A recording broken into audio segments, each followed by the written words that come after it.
வணக்கம். அனைத்து உறவுகளுக்கும் எனது இனிய காலை வணக்கத்தை தெரிவித்துக் கொள்கிறேன்.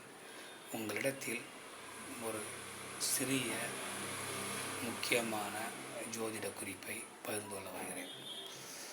ஒரு ஜாதகத்தில் லக்னத்திற்கு 6ஆம் வீட்டில் இருக்கும் கிரகம் தசை நடத்தினால் அது கடன், வம்பு, வழக்கு, நோய், நொடி, கோர்ட் கேஸ், போலீஸ் என ஏராளமான பிரச்சனைகளை கொடுத்துவிடும் என்று நாம் நினைப்போம்.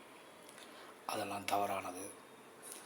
6ஆம் வீட்டில் கிரகம் இருந்தால் தசை நடத்தினால் அது ஒட்டுமொத்த கிரகமும் அந்த மாதிரி கெடுபலன்களை செய்துவிடும் என நினைப்பது தவறு.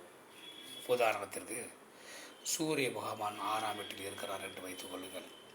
அந்த சூரிய பகவான் எப்பொழுதுமே தோல்வி பெறாத, எப்பொழுதுமே வெற்றி பெறக்கூடிய வரம் வாங்கி வந்தவர்.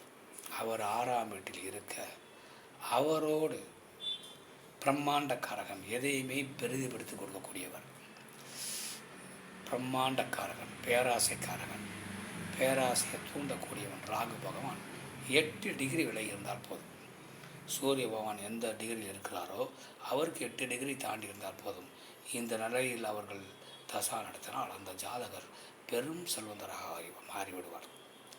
அது மட்டுமல்ல, உபய லக்கணங்கள் என்று சொல்லக்கூடிய மிதுனம் லக்கணம்,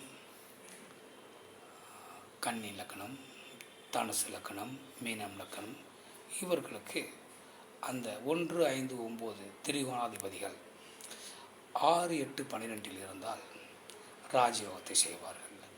ஏனென்றால் அவர்கள் கேந்திரத்தில் இருந்தால் கேந்திர தோஷமாகிவிடும். அதாங்காட்டி அவர்கள் 6, 8, 12 பெரும்பான்மை நல்ல பலன்களை செய்வார். இதையெல்லாம் நாம் சாதகத்தில் தெளிவுபடுத்தி பலன்களை சொல்ல வேண்டும். அதனால் தயவு செய்து எதையுமே நாம் அவசரப்பட்டு சொல்லிவிடக்கூடாது. ஜாதகத்தை ஆய்வு செய்து சொல்ல வேண்டும். மற்றவற்றை நாம் அடுத்த வீடியோ காண்போம். நன்றி, வணக்கம்.